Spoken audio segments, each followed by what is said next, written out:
It's a quiet morning in 1979. There's a single, stuck valve. And then there's a chain reaction of human error that leads to America's most significant nuclear event. This is the story of 3 Mile Island. And it's a disaster that didn't begin with a huge bang, but with something way smaller, a faulty light on a control panel. So, let's set the scene. The date is March 28, 1979. We're in Dauphin County, Pennsylvania, at the 3 Mile Island Nuclear Generating Station. And on the surface, everything is perfectly normal. It's just another day, another power plant humming along, making electricity. But underneath all that calm, a crisis is just about to unfold. And really, this whole thing boils down to one single critical question. How in the world could one small mechanical failure, a valve that just wouldn't close, spiral into the most serious nuclear accident in U.S. history? Well, to find the answer, we have to look past the machine and, look into the minds of the people who are trying to control it. Okay, so our story kicks off in those early pre-dawn hours, with that familiar hum of a power plant doing its thing. This was truly the calm before the crisis. Inside that control room, the overnight shift was completely uneventful. The plant was doing exactly what it was built for, safely generating power for thousands and thousands of homes and businesses. Honestly, it was the very definition of routine. And then, at 4 a.m., that routine was absolutely shattered. What came next was just this cascade of failures, a real domino effect, where a bunch of small problems just snowballed into a massive one. It all started pretty simply. First, a pump that feeds water into the system just failed. This meant heat wasn't being carried away from the reactor core like it should. So what happens? Well, the temperature and the pressure inside the reactor just shot up. As a safety measure, a relief valve popped open to vent all that pressure. So far, this is all going by the book. But this is the moment where everything goes wrong. That valve was supposed to close automatically once the pressure went back to normal. It didn't. It got stuck open. Now, in the control room, a light on the panel went off which told the operators the valve had closed. But here's the killer detail. The light only showed that the signal to close was sent, not that the valve had actually shut. This analogy just captures the situation perfectly. With that valve stuck open, the reactor was basically hemorrhaging its vital coolant, the very water it needed to keep from overheating. The operators, totally relying on their faulty instruments, were completely blind to the real danger. And the consequences were catastrophic.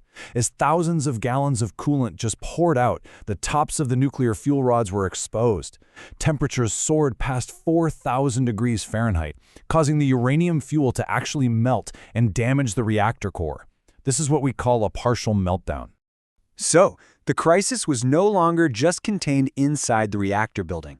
While the engineers were desperately fighting to get the reactor under control, a very different kind of battle was starting just outside the plant's gates, a battle against fear and misinformation. News of an incident started spreading like wildfire, but clear, reliable information, that was nowhere to be found. You had conflicting reports from the plant, from government officials, and it created this vacuum of trust that was just immediately filled by fear.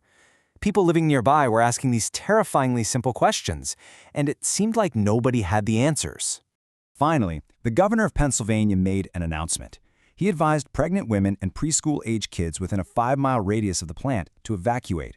Now, this was intended as a precaution, but it sent this shockwave of anxiety through the whole region.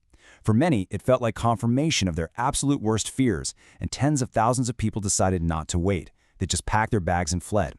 So once the immediate danger was finally contained, the investigation began. And what that investigation revealed was that this disaster, it wasn't just about one broken valve. Not by a long shot. This right here is the heart of the problem. The operators weren't incompetent. They were being misled by their own control panel. Just look at this. Their indicators showed the relief valve was closed. The reality, it was stuck wide open. Their gauges told them the water level in the system was high. The reality, it was dangerously low. So based on what they saw, they actually shut off the emergency cooling water. They were fighting the completely wrong problem. So ultimately, 3 Mile Island wasn't caused by just one single thing. It was a perfect storm. You had the mechanical failure, sure, but you combine that with a poorly designed control room, and then you have training that never ever prepared the operators for a situation where their own instruments were lying to them. The immediate crisis ended without a catastrophic release of radiation, but its impact, well, that was just beginning. Let's talk about the lasting echoes of this accident. Just to put it in context, the incident was officially rated a level 5 on a 7-point scale. That classification means it's a serious accident with off-site consequences. It was a rare and significant event that really, fundamentally, shook the entire global nuclear industry. But here's the part that might really surprise you.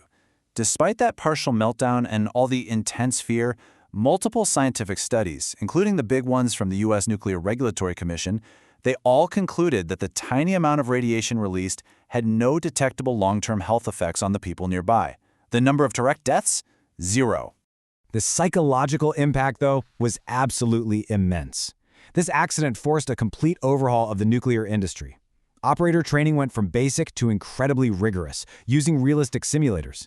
Emergency plans became mandatory, and the regulations got so much stricter that they effectively slammed the brakes on the growth of nuclear power in the U.S. for decades. Ultimately, the legacy of 3 Mile Island is a really powerful and humbling lesson. It's a story about that complex intersection between people and machines. And it proved that even the most sophisticated safety systems in the world are only as good as the ability of humans to understand them, especially when they're under extreme pressure. Which, of course, brings us to today. As our technology gets exponentially more complex, with AI and automation running so much of our world, the central question from 3 Mile Island kind of echoes forward. Have we truly learned the lesson about that dangerous gap that can open up between what a machine is actually doing and what we think it's doing?